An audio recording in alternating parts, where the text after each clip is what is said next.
말씀 제목은 레알 믿음은 암담삼입니다. 아는 거, 담는 거, 사는 거. 근데 왜 리얼 믿음이라고 하는 걸 레알 믿음이냐면 뭐 레알한 단어를 좋아하잖아요, 한국 사람들은요. 레알 마드리드 할 때 그 레알. 그래서 진짜 믿음은 알고 담고 사랑하는 것입니다라는 주제로 말씀을 드리는 겁니다. 여러분 누군지 아시겠죠? 너 자신 알라면 딱 누굽니까? 소크라테스입니다. 소크라테스가 뭐 서양에서는 4대 성인의 요군을 넣어요. 근데 동양 쪽 관점에서는 요군을 빼고 공자를 넣더라고요. 철학하시는 분들 보니까 그냥 5대 성인에서 다 끼는데 이제 뭐 굳이 꼭 4대를 따지는지 아무튼 뭐 이제 현대의 일까지 엄청 존경받는 큰 영향을 끼치는 존재이고요. 너 자신을 알라 철학 사상에서 기본적인 이제 가르침 베이스입니다. 여러분 너 자신을 알라는 게 뭔지 아시죠? 그러니까 네가 뭘 모르는지 알아야 된다. 또 네가 뭘 알고 있는지 알아야 된다라는 의미로 말한 거예요. 사실 이 사람이 살던 시대에 이제 그 신탁이라는 거, 신에게 물어보는 것이 유행하던 그러한 종교적 배경이 있었는데요. 누가 가서 물었대요. 이제 누가 가장 지혜로운 사람입니까? 라고 해서 신에게 이제 그 로마 그리스에 나오는 그런 신이에요. 신에게 물었대요. 그랬더니 그 신이 음성을 들렸대요. 어떤 사람한테 신탁 이렇게 음성을 들렸는데 소크라테스가 그랬다는 거예요. 그래가지고서 소크라테스를 찾아가서 그 사람이 내가 이 신의 계시를 받았는데 당신이 이 세상에서 가장 똑똑하고 명철한 사람이라고 하더이다 라고 했대요. 근데 소크라테스가 에이 말도 안 되는 소리 하지 마. 얼마나 세상에 똑똑한 사람이 많은데 그래 말도 안 되는 소리 하지 마. 아니 신이 이렇게 말했다니까 이 사람이 어떻게 되는지 아세요? 그럼 확인해보자. 세상에서 소위 유명하다는 사람들 하나하나 찾아가서 질문하고 대화를 하기 시작했어요. 근데 소크라테스가 대화하면서 깨닫는 거예요. 이 사람은 자기가 모르는 게 틀림없이 있는데도 다 아는 척하네? 그냥 모르는 건 모른다고 해야 되는데 다 아는 척하네? 한결같이 그런 거야. 그러니까 나는 최고 똑똑한 사람이니까 다 아는 척 해줘야 돼 이거예요. 그러니까 그 실망을 했어. 그래서 소크라테스가 나중에 결론 내린 건지 아세요? 나는 적어도 내가 모른다는 것은 알고 있다. 내가 뭘 모르는지 알고 있는데 내가 그래서 저 인간들보다 똑똑한 거네? 라고 자기를 인정하게 됐다는 거야. 그런 의미에서 이 소크라테스가 당대 최고의 지성이라고 인정받았다는 그런 일화가 있습니다. 너 자신을 알라. 여러분 자신에 대해서 많이 알고 계십니까? 여러분 자기 자신을 갖다가 잘못 알고 있는 사람들도 많거든요. 또는 자기 자신을 갖다가 오해하고 있는 사람들도 많거든요. 근데 자기 자신을 똑바로 알고 있다면 그 지혜로운 거 맞을 겁니다. 그런데 여러분 기독교 성경에서는요 하나님을 알아라고 합니다. 하나님을 알아야 된다라고 말을 해요. 말이 다르지 않습니까? 이건 사람인데 사람 중에서 자기 자신이 시작점이야. 근데 성경이 말하는 기독교 교회는 하나님을 알기 시작점이라고 말합니다. 하나님을 알면 하나님이 말씀해 주시는 세상을 알게 되고 인간을 알게 되고 나 자신에 대해서 알게 된다는 것이에요. 여러분 요거 한번 잘 생각해 보세요. 나에 대해서 내가 가장 많이 알고 있을 거지요. 그쵸? 근데 나에 대해서 모든 것을 내가 알고 있다라면 그걸 좀 약간 회의감 들지 않습니까? 나에 대해서는 많이 알고 있지만 내 스스로 다 알고 있다라는 말을 함부로 하면 힘들잖아요. 근데 어떤 사람은 내가 나에 대해서 모든 것을 알고 있다고 생각하는 사람이 있어요. 근데 어떨 때 그게 깨지는 줄 아세요? 예상치 못했던 어떤 자기 손에 숨겨져 있던 모습이 어느 순간에 갑자기 나올 때 자기 안에 그게 몰랐어. 근데 나와버렸어. 나도 스스로 모르던 모습이 내 안에 있었구나. 그때 깨달아요. 또 한 가지 이거는 이제 무치적인 건데요. 여러분 안에 어떤 병환이 있는지 스스로 다 아십니까? 몰라요. 그러니까 내가 그 병원에 가고서 정밀 검사를 받고 나서 딱 뭐가 내 안에 이런 게 있었어? 이런 안 좋은 DNA가 있었어? 안 좋은 암세포가 있었어? 뒤늦게 깨닫게 되잖아요. 그래서 어떤 결정적인 요소인데도 불구하고 내가 나를 모를 수가 있잖아요. 그게 육체에만 해당된 게 아니에요. 영적인 것에도 해당된다는 거예요. 내가 나를 많이 알고 있지만 어떤 결정적인 영적인 요소가 있는데 스스로 모를 수가 있다는 얘기죠. 또 착각하고 있을 수가 있다는 얘기죠. 근데 하나님은 그걸 잘 알아요. 나에 대해서. 내가 나에 대해서 모르는 결정적인 것도 하나님은 알고 있습니다라는 거예요. 그래서 야, 네가 하나님을 통해서 너를 보면 더 정확히 알 수 있어라고 말하는 게 성경이고 기독교입니다. 그래서 제가 이제 성경 말씀에 있는 것을 아주 압축해서 몇 가지 좀 알려드리려고 해요. 이제 하나님을 아는 것이 중요하기 때문에 하나님을 제가 소개시켜드린 거예요. 하나님은요, 종교 행위보다 사랑과 공의를 더욱 기뻐하십니다. 여러분, 이거 이해하시겠습니까?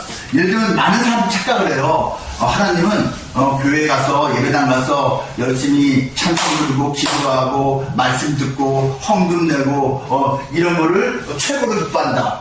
아니에요. 아니 예배당 가고 예배를 드리고 나서 예배 드리고 나오면서부터 그냥 쌍욕하고 막 뭐 화내고 거짓말하고. 아니 여러분 그거 아시죠? 대부라는 영화 갓파더 대부 1, 2, 3, 4까지 나왔던가요? 너무 엄청난 대장 아닙니까? 여러분 대부에 보면은요 그 주인공 마피아 보스들이 전부 다 매 주일마다 성당 가서 예배를 드려요. 그리고 누구를 암살하고 죽일 때 성당에 가서 자기는 집을 사는 데 있지만 이미 전날에 짓을 다 내놨어. 어디 가서 누구 죽이고 어디 가서 누구 죽이고. 근데 자기는 일요일에 딱 성당에 가서 그러고서 중간중간에 부하들이 들어와서 보고를 해요. 예배를 드리고 있는데 처리했습니다. 아멘. 뭔지 아시겠어요, 여러분? 톰 크루즈가 나온 영화 중에 실화를 바탕으로 한 영화인데요. 어떤 사람이 경비행기 운전수가 아니죠. 이 파일럿이에요. 근데 중남미하고 미국을 왔다 갔다 하는 거 그걸 하게 되는데 어느 날 놀라운 좀 유혹 제안을 받아요. 마약을 실어주면은 한 번 나를 때마다 뭐 예를 들면 1억씩 주겠다 이런 거예요. 한 번 나를 때마다 1억이면 여러분 한 달에 5번만 하면 얼마 땡기겠어요. 그러니까 이 사람이 내가 월급쟁인데 한 번 이거 할 때마다 그냥 2억씩 받고 그러면은 할만하지. 잠깐 고민하다가 오케이 뭐 걸리면은 깜빵하는 거지만 오케이 했어요. 약간 그러면서 이제 첫 비행을 하려고 하는데 그 마약을 맡기는 그 사람이 와서 맡기면서 톰 크루즈 주인공한테 파일럿한테 뭘 준지 아세요? 십자가 목걸이를 갖다 이렇게 주면서 요게 행운의 부적이야. 요 십자가가 얼마나 심한, 나 이거 갖고 다니면서 한 번도 사고당한 적도 없고 총 맞은 적도 없고 경찰한테 걸린 적도 없어. 요거를 꼭 요 경비인 여기 안에다 걸어놓고 요거 하면은 네가 하는 잘 될 거야. 그러니까 톰 크루즈가 오케이 하고서 이제 그 일을 합니다. 그래서 엄청나게 돈을 벌어요. 여러분 희한하지 않습니까? 자기가 십자가 예수님 어쩌고저쩌고 하면서 믿는다 또는 뭐 그 앞에 배우에서 예배를 드린다고 하는데 사람과 공약은 아무 상관이 없고 오히려 그걸 적대시하는 거예요. 세상에 불의를 퍼뜨린 거고 악을 퍼뜨린 거잖아요. 사람들이 착각을 하고 있어요. 종교 행위가 목적이 아니라 하나님은 종교 행위를 통해서 하나님이 원하시는 삶과 공의를 실천하는 사람이 되는 게 목적인데 요거를 갖다가 제끼고 일단 저는 우선이다. 저것만 하면 삶은 개판이어야 된다. 하나님은 완전히 왜곡시키는 겁니다. 이게 정말 중요한 거예요, 여러분. 사랑과 공의를 위해서 종교 행위를 하는 겁니다. 그래서 종교 행위를 가끔씩 예배 시간 졸기도 하고 어떻게 하다 보니까 뭐 주일날 예배 빠져먹고 다 볼 수 있잖아요. 하지만 삶이 이렇다면 여기에서 하자가 있는 거 괜찮아요. 근데 거꾸로 삶이 이거하고 전혀 상관이 없는 반대 방향으로 살고 있으면서 요거에 대해서 철저하게 하려고 하는 거. 이거 가식입니다. 가식. 이게 하나님 기뻐하는 모습이 아니라는 거예요. 두 번째, 하나님은 우리 삶의 방관자나 관찰자가 아니라 우리 삶에 함께 하시는 분입니다. 이거 엄청 중요합니다. 많은 사람들이 이렇게 생각해요. 하나님은 저 하늘 높은 곳에서 팔짱 끼고 잘 굴러가는지 보겠어 이렇게 관찰하고 방관자처럼 보는 존재로 제3자로 생각합니다. 그렇잖아요. 하나님은요 내가 영접하기만 하면 내 안에 들어오시고요. 그렇지 않아도 항상 우리 곁에 우리 인생의 삶 가운데 함께 하시는 분이에요. 요거를 갖다가 저 사람 너무 행복해요. 하나님 내 삶에 계시구나. 여기 계시구나. 너무 기쁜데 어떤 사람은 되게 싫어요. 아니, 하나님이 왜 내가 원하지도 않고 내가 인정하지도 않는데 내 삶에 들어오겠다고 해? 내 삶에 함께 한다고 해? 아, 난 별도지 필요 없어. 나는 내가 알아서 할 거니까 하나님은 저 멀리에서 지켜보기나 하셔. 이걸 또 원하는 사람들이 있어요. 근데 성경이 말하는 하나님은 우리 삶에 함께 하시는 거예요. 우리의 희로애락을 함께 하시는 분이라는 것입니다. 또 한 가지. 요거 표현 여러분 이거 이해하시겠나요? 하나님이 있다는 증거를 내라는 사람이 항상 있어요. 하나님 보여봐 이런 거 있잖아요. 하나님이 있다는 증거를 쉽게 내볼 수는 없어요. 근데요, 하나님이 있다는 증거가 없다는 것이 하나님이 없다는 증거는 아닙니다. 이 표현 이해되시죠? 하나님이 있다는 증거를 한 방에 여러분한테 제시할 수는 없어요. 근데 내가 여러분한테 하나님이 있다는 것을 쫙 이렇게 보여줄 수 없다는 게, 그래서 하나님이 없다는 증거는 아니라는 뜻입니다. 여러분, 이거 하나님이 있다 없다는 어떤 가시적인 증거의 문제가 아니고요, 삶 속에서 깨닫게 되는 문제인데, 이거는 살아봐야 합니다. 살아봐야 합니다. 하나님은요, 자연을 통해서 자신을 희미하게 드러내셨습니다. 어떤 절대자가 있구나, 어떤 엄청난 존재가 있구나. 그래서 성경이 말하는 하나님을 알지 못하는 사람도 어느 곳이 이거 느낀 경우 있잖아. 이거 절대자가 있지 않고서 세상이, 자연이 이렇게 웅장할 수가 없지. 이야, 이거 어떤 조물주가 있지 않고서 이럴 수가 없는 거야. 이렇게 느낀 사람들이 있어요. 이 여러분, 못 배운 사람들만 말하는 게 아니고요, 최고로 많이 배운 과학자들도 이런 생각 많이 합니다. 교회를 다니고 안 다니고 문제가 아니고, 크리스찬이고 그거의 문제가 아니고, 과학의 최첨단을 달리는 사람들 가운데서 많은 사람들이, 이거 신이 없으면 이렇게 될 수가 없는데, 이렇게 고백하는 사람들이 되게 많아요. 그래서 오히려 과학의 끝까지 가서 뒤늦게 나이 들어서 예수 영접하는 과학자가 되게 많습니다. 진짜로 솔직한 거예요. 이건 신이 없고는 이렇게 만들어질 수가 없어. 이렇게 생겨날 수가 없어. 라는 고백하는 사람들. 그래서 여러분, 노벨상 중에서 과학 계통의 상 받은 사람은 70% 이상이 피처입니다. 이게 우연이 아닌 거예요. 그러니까 자연을 통해서 이렇게 하나님을 만나는 사람들이 있습니다. 근데 좀 희미해요. 근데요, 성경 말씀을 보면 하나님이 명확히 드러납니다.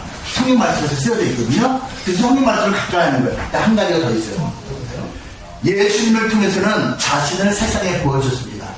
그러니까 예수님을 통해서 하나님이 세상에 보여진 거예요. 그래서 예수님 당시에도 예수님한테 이렇게 질문한 사람이 있었어요. 예수님, 하나님을 좀 보여주시죠? 이렇게 했어요. 예수님이 나를 봤으면 하나님 본 거야. 나를 만난 건 하나님 만난 거야. 이해하기 힘들었죠? 근데 여러분, 이게 맞아요. 기독교는 여러분, 하나님교가 아니고 기독교, 그리스도교, 즉 예수님교예요. 예수님이라는 징검다리를 통해서 하나님을 만나는 거예요. 이게 예수 그리스도를 믿는 기독교의 핵심입니다.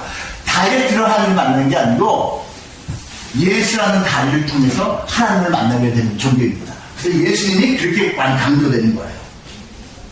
그래서 하나님을 믿는 사람의 목표는 예수님을 닮는 겁니다. 제가 앞에서는 아는 것, 하나님을 어떻게 알 수 있을까를 말씀드린 거고요. 예수 그리스도를 통해서 결정적으로 알 수 있다는 말씀드린 것이고, 그런 사람이 하는 것은 예수님을 알아서 닮아가는 거예요. 예수님을 닮아가는 것은 예수님의 성품과 가치관이 나의 것이 되는 것입니다. 이건 제가 참 좋아하는 그림이에요. 여러분, 예수님 사진 보면 항상 진지하고 너무 좀, 또는 십자가에 이런 사진이 주로인데, 웃는 사진 저 되게 좋아하거든요. 그래서 제가 일부러 웃는 사진을 썼습니다. 여러분, 예수님의 성품과 가치관이 나의 것이 된다는 것은 예수님의 DNA가 나한테 오는 것입니다. 이게 산 프란체스코라고 하는 사람이 그냥 이렇게 그냥 그림이죠. 당시에 남아있는 그림 사진이 없어서 이렇게 추측을 한 건데요. 많이 들어봤죠. 여러분, 지금 로마 가톨릭 교황, 지금 교황, 바로 직접 교황님도 이 이름 갖다 썼어요. 프란체스코라고요. 프란체스코라는 말이 이탈리아 사람이고요. 아시시라는 동네의 출신입니다. 근데 이 프란체스코는 원래 이름 뜻이 뭔지 아세요? 이태리 말인데요. 생긴 게 프랑스 사람 닮았다고 해서 프랑스 사람이라는 뜻이에요. 저 프랑스 사람. 이게 프란체스코가 그런 뜻이에요. 어쨌거나, 이분이요, 엄청난 부유한 상인의 아들이었습니다. 근데 이 사람은 어차피 돈이 이미 세팅돼 주어진 게 돈이고, 여기다 명예까지 갖고 싶었습니다. 돈 많은 기사가 되고 싶어서요, 자기 스스로 전쟁에 나왔어요. 근데 잡힙니다. 포로로 감옥생활 밀려가면서 인생을 다시 생각합니다. 아, 인생이라는 게 이게 아니네. 그리고 어차피 교회는 나오고 있어도 형식적으로만 나오고 있었거든요. 그런데 성경 말씀에 예수님이 하신 거 보니까 예수님은 죄인하고 남들이 더럽다고 악하다고 이렇게 소외시키는 사람들을 예수님은 오히려 환영하고 안아주고 뽀뽀하고 그러니까 교제하고 하려고 했거든요. 아, 그래? 예수님 대단한데? 나도 한번 해볼까? 저희 가능한 일인가? 싶어서 길에서 한센스병 나병 환자를 만났는데 보통은 나병 환자들 자기 수술 숨기잖아요. 그 지나가는 사람들 이제 멀리 하고 지나가고. 근데 과감하게 한번 일로 와서 그냥 확 안고 입을 맞추. 그리고 가지고 있는 돈을 확 주면서 저기 이거 우선 잘 치료하세요. 이렇게 먹으세요. 했는데 너무 혐오감이 기쁨으로 바뀌는 경험을 하면서 이게 너무 좋고 예수님이 하는 대로 좀 억지로 해봤는데 너무 행복한데? 너무 기쁜데? 이게 아주 황홀했다라고 이제 이분의 글에 나와 있어요. 근데요, 이제 예수님한테 한번 확 넘어가니까 과감하게 아버지가 유산을 이만큼 줬는데 몽땅 가난한 사람한테 전액 기부를 해줬어요. 아버지 열받았어요. 저놈의 새끼가 미쳤구나. 아버지가 아들을 보호수였습니다. 내가 준 돈을 쓸데없는 사람한테 놔줬다고. 그래갖더니요, 법정에 섰어요. 아버지가 아들 법정 세운 이유가 뭐라고요? 그 아들놈이 내가 준 재산을 몽땅 가난한 사람한테 줬어. 참 세상이 참 이 아버지가 대단한 분이시죠. 그래갖고서 법정까지 서고요. 그 자리에서 알았습니다 아버지. 내가 그럼 이제부터는 아버지와의 그러한 관계는 제가 이제 끊고 제가 온전히 그냥 없는 모습으로 인생을 살겠습니다. 우선 그 법정에서 옷을 홀딱 벗었다는 아버지가 준 거니까 이것도 우선 그런 일화가 남아 있습니다.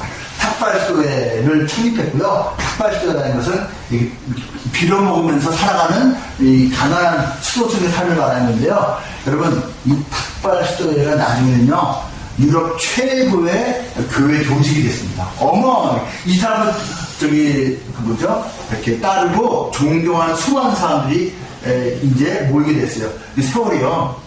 30년, 50년, 100년 이상 죽은 다음에 되게 존경받는 분이거든요, 지금까지도. 죽은 다음에 탁발 수도회가 너무나 커져서 샌프란시스코 수도회가 됐고요. 얼마나 커지고 지국이 많이 들어왔는지 나중에는 이 조직 자체가 타락을 해갖고서는요, 수도회가 타락을 했어요. 왜? 너무나 많은 사람들이 기부를 하는데 돈이 많아지니까 타락을 한 거야. 여기 세상이 그렇습니다. 아무튼 이분야말로 자기가 가진 것을 예수님을 만나고 나서 예수님처럼 자기도 닮아가겠다고 하고서 정말 아주 극단적으로 그렇게 모든 것을 내어 던진 케이스인데 여러분 쉽지가 않죠? 근데 그거 아세요? 이 시대에도 이런 식으로 정말 극단적인 만큼 자기가 가진 모든 것을 던진 사람들이 있습니다. 제가 만났던 어떤 분은요, KT에서 이제 부사장 사장을 갖다가 10년 이상을 했고요. 와, 그분이 얘기하는데 그러더라고. 아니 공기업인데 그렇게 연봉이 많나? 연봉은 무지 많았어요. 무지 많았어요. 제가 되게 놀랐습니다. 그래서 이분이 이제 평생 동안 모은 재산이 제가 저랑 배웠을 때가 한 10년 넘었는데 이미 그 전에 100억 이상을 모았어요. 그냥 직장생활 하면서도 어떻게 100억 이상? 근데요, 이분이 교회다니신 분인데 너무너무 은혜 많이 받은 거예요. 그래서 나는 이미 충분히 가졌고 충분히 누렸다. 그럼 이제 내가 가진 건 나눠주자. 라고 마음을 먹었거든요. 이분이 KT 사장 내려놓은 다음에 미랄 성교회라고 하는 가난하고 장애를 가진 사람들 돕는 기독교 단체가 있어요. 거기에 들어가서 자원봉사를 하는 거예요. 자원봉사 하다 보니까 너무나 힘들게 사는 장애인들과 가난한 사람들이 많은 거예요. 안 되겠다. 내가 몸으로만 자원봉사하는 게 아니라 내 재산으로 하자. 가지고 있는 재산을요, 몽땅 기부를 했어요. 자기 집까지도. 그죠? 말이 됩니까? 예, 괜찮아요. 가지고 있는 차까지도 100%. 그래서 그분이 그 당시 살고 있는 집도 친구가 야, 너 여기서 그냥 너 죽을 때까지 여기 살아라고 이제 공짜가 되니 조그만 집에 살고 있었고, 차도 다른 친구가 야, 너 대단하다. 난 못한 대로 했구나. 알았다. 내가 차 하나 줄게 하고 중고차 한 대 사줬더라고요. 그거 몰고 다니고 있고, 미랄 성교회에서 그 모습 보고 감동을 받았거든요. 당신 미랄 성교회 대표하십시오. 근데 뭐 월급은 요만큼밖에 안 되지만 요거 생활비는 될 겁니다. 오케이? 알겠습니다. 그 사람들을 만났어요. 여러분 쉽지 않습니다. 제가 지금 재산이 뭐 이렇게 이만큼 있다고 하더라도 저도 감히 꿈꿀 수 없는 그런 모습인데 실제로 그렇게 살아가는 사람이 있다는 게 담고자 살고자 애를 쓰는 것이죠. 예수님을 닮기 위해서 꼭 필요한 것은 예수님의 DNA가 들어와야 돼요. 예수님 DNA가 들어와야지 닮아가는데 이거 다른 말 하면 예수님의 영이 들어오고 성령이 오고 거룩한 영, 지혜의 영입니다. 성령에서 말하는 표현입니다. 이게 예수님의 DNA. 예수님을 만나는 이게 뭔지 알게 됩니다. 그 프란체스코가 썼다고 하는데 사실은 정확하진 않아요. 근데 요거 혹시 보신 분 있지 않아요? 노래도 있어요. 주여 나를 평화의 도로 서주소서 하면서 노래가 너무 좋아요. 한번 나를 찾아보세요. 한번 쭉 한번 눈을 읽어보세요. 가사 참 괜찮죠. 이걸 프란체스코가 썼다라고 알려졌지만 확증되지 않았어요. 예, 이런 내용입니다. 근데 여러분, 이 내용의 공통점이 뭔지 아세요? 이 평화의 기회, 철저한 비움, 역설의 신앙, 내려놓는데 비우는데 채워지는 능동적인 사랑, 말만 하는 게 아니라 적극적으로 사랑을 실천하는 그 모습. 이런 이 세 가지가 이 내용이 다 들어있고 이게 사실은 기독교의 핵심 가르침입니다. 자, 한 명만 샘플 넣어줄게요. 누군지 아시죠? 션. 그 다음에 요번 태극기 광복절 때 뛴 겁니다. 노승환, 정혜영 씨. 애들이 4명이죠. 이 사람 참 대단해요. 이 사람 미국의 이민자인 거 아시죠? 이민자 출신이에요. 그리고 이 사람도 10대 때 방황 많이 했습니다. 방황 많이 하고요. 사실은 정규교육을 제대로 안 받고 맨날 춤추고 노래만 했었어요. 나름대로 뭐 그랬는데 어찌저찌 또 나는 이렇게 하고 예수님을 만났어요. 완전히 변했어요. 그 변한 다음에 이제 열심히 인생을 살고 스타도 됐어요. 근데 이 사람은 스타가 된 다음에 예수 믿는 자로서 자기 자신 신분을 잊지 않았어요. 결혼하고 애들 낳고 살아가는데 이미 샘플된 게 뭐죠? 예를 제가 몇 가지 보여드릴게요. 이분은요 14년부터 지금까지 올해까지 연탄 배달 운동을 하고 있어요. 자기가 직접 배달하는데 동참한 사람이 처음엔 2명, 3명, 5명이더니 지금은 한 30명, 50명씩 와서 같이 연탄 배달하는데요. 10억 원어치를 배달했답니다. 아직도 연탄 쓰는 데가 여러분 서울 시내에도 영적이 있는 거 아십니까? 연탄 공장이 그래서 존속한 이유가 그거예요. 저거를 열심히 하고 있어요. 독립유공자 후손을 위한 집짓기를 하고 있어요. 해마다 8월 15일에 81.5km를 뛰어요. 8.15km가 아닙니다. 81.5km를 뛰어요. 그러면 이렇게 뛰어요, 이렇게. 이렇게 뛰면은 또 많은 어떤 기업이나 크리스찬 후원자들이 와, 대단하다 하면서 1,000만원, 2,000만원 이런 식으로 해서 지분을 내거든요. 그 돈을 모아서 해마다 몇 채씩 집을 지어서 지불을 하는 거예요. 독립후원자 후손 중에서 가난한 사람들. 이걸 지금 해마다 하고 있습니다. 여러분 81.5km 어떻게 뛰나요 도대체? 하고 있어요. 우리나라 최초의 어린이 재활병원을 건립했어요. 이 만원의 기적이라고 했거든요. 이게 재활병원 우리나라에 있거든요. 한강성심병원도 재활병원이에요. 근데 어린이 전용은 우리나라에 한 개도 없었어요. 근데 이분이 앞장서서 이사장이 되어서 했는데 호소가 이거예요. 요 가르치고 항상 프로그램 이름이에요. 요 가르친 게 프로그램 이름, 프로젝트 이름, 만원의 기적 호소하는 거예요. 교회 찾아다니면서 아는 사람들 앞에, 그 다음에 방송 나올 기회가 있으면 만원씩만 기부해주세요. 만원씩만 기부해주세요. 이거 몇 년 동안 열심히 다 찾아다니면서 기부 호소하더니 결국은 병원을 진짜 몇 년 전에, 3년 전인가 이제 건립을 해냈습니다. 이거 돈이요. 엄청나게 된 거거든요. 해냈어요. 또, 기념일을 나눔으로 합니다. 이 사람은요, 자기 정영 씨가 결혼 기념일마다 밥차를 사가고선요, 그리고선 이제 필요한 사람들이 있는 곳에 가서 하루 종일 밥차 봉사합니다. 결혼 기념일, 이건 행사에 항상 많아요. 그리고 아이들 내년 생일 때마다 그 애들 생일 파티 할 거 비용을 갖다가 애들한테 허락을 받고, 그 생일 파티 요만큼만 하고, 신장경 어린이 수술에 계속 지불하는 거예요. 그래서 애들 이름으로 지불하는 거예요. 이거 원래 네 생일 축하 이렇게 할 수 있지만 네 생일 축하는 이만큼만 하고 이만큼을 네 나이 또래의 친구들이 이 숨을 쉬기 힘들고 심장이 힘들어서 병원에 있는 친구들이 있는데 그 친구들을 위해서 네 이름으로 같이 이렇게 좀 전달해 줄게. 네 아빠. 그걸 계속 하고 있어요. 해마다. 그러니까 가르치는 거죠. 훈련하는 거죠. 이게 이 사람이 그 돈을 다 어디서 구하지? 여지껏 한 게 한 100억씩 된다고 합니다. 100억쯤을 지불을 했어요.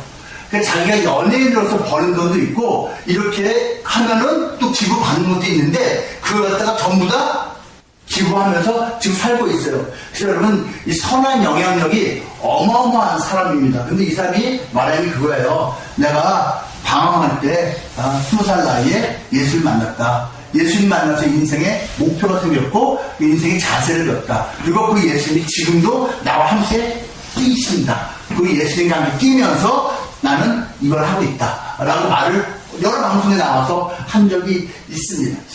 이거예요. 그래서 정말 예수를 여러분 신앙생활이라는 것은요 아는 게 중요하죠. 알고 그 다음에 알았다면 닮아가려고 하고 닮으면은 그렇게 살아가게 되거든요. 그래서 신앙생활은 안다는 삶인데 저는 이제 기독교를 말하고 있으니까 예수님을 알고 닮고 살아가는 것이 참된 신앙인의 모습이다라는 것입니다. 예수님의 영이 그 안에 있는 사람은 예수님의 삶을 따라서 살게 됩니다. 그래서 여러분 목사라고 하면서 또 예수정이라고 하면서 가끔씩 매스컴에 나오는 그런 분들 있죠. 이상하게 나오는 분들 마이크 잡고 막 욕을 해요. 비난해요. 여러분 예수님이 그렇게 하겠습니까? 생각을 해보세요. 예수님이 마이크 잡고 그 누군가 그렇게 욕하고 비난하고 XX 나는 어떤 그 광화문에 있는 어떤 목사님이요 마이크 잡고 걔 쌍욕을 하고 들고서 내가 열받아서 아우 저 인간 한번 훌치고 그 생각도 안 했어요. 물론 예수님 같다 훌치진 않겠지. 너무 화가 났어요. 아니 목사라는 사람이 수천명이 앉아있는데 마이크 잡고 당시에 대통령 갖다 걔 XX 하면 욕을 바가지 하는 거예요. 몇 년 전 얘기입니다. 너무 전 아닌데 정말 예수의 영이 그 안에 있으면 예수의 삶을 따라서 살게 되는 거기 때문에 그렇게 우리가 가끔 접하게 되는 너무 좀 격기를 가해 보이는 듯한 그런 모습은 정말 우리가 받아들이기가 쉽지 않다라는 것입니다. 아무튼 그래서 제가 일주일에 한 번씩 여러분한테 예수님을 전하고 있습니다. 예수님이 가신 그 길은 좁은 길이고요, 사랑의 길이고요, 내어놓음의 길이고요, 겸손의 길입니다. 지저스 이즈 리얼. 아까 전에 레알 제가 말씀드렸죠. 예수님을 레알입니다. 실존하시는 분이고요. 예수님이 여러분 한 사람 한 사람을 축복하시고 동행하시고 여러분의 가정을 지켜주시고 또 이 귀한 회사도 지켜주시고 축복합니다. 기도하겠습니다. 하나님 감사합니다. 하나님 사랑하시는 영화하시며 직원들과 함께 잠시 또 주님에 대해서 저희가 생각해 보았습니다. 정말 우리가 진정 하나님 기뻐하시는 신앙 생활은 알고 담고 살아가는 것을 다시 한번 깨닫습니다. 예수님을 알기 원합니다. 예수님을 담기 원합니다. 예수님처럼 살기 원합니다. 도와주십시오. 아직은 이것이 먼 얘기처럼 들리고 와닿지 않을 수도 있지만 여기 있는 분들 한 분 한 분 그래도 겸손한 마음으로 이렇게 예배 자리에 와 있사오니 주님 기쁨 받아주시고 그 마음에 평강을 기쁨을 부어주시옵소서. 고민하고 있는 회사 일이십니까? 또 속상한 집안일이 있습니까? 주님은 아시죠? 주님 찾아가 주세요. 위로해 주시고 책임 주시고 지혜 주시기 바랍니다. 정말 멋지게 인생 살아가며 기쁨 마음껏 누리는 복된 인생 살도록 여기 계신 한 분 한 분 주님께서 복으로 채워 주시옵소서. 다 만날 때까지도 주님께서 함께 하시길 바라오며 예수님 이름으로 기도합니다. 아멘.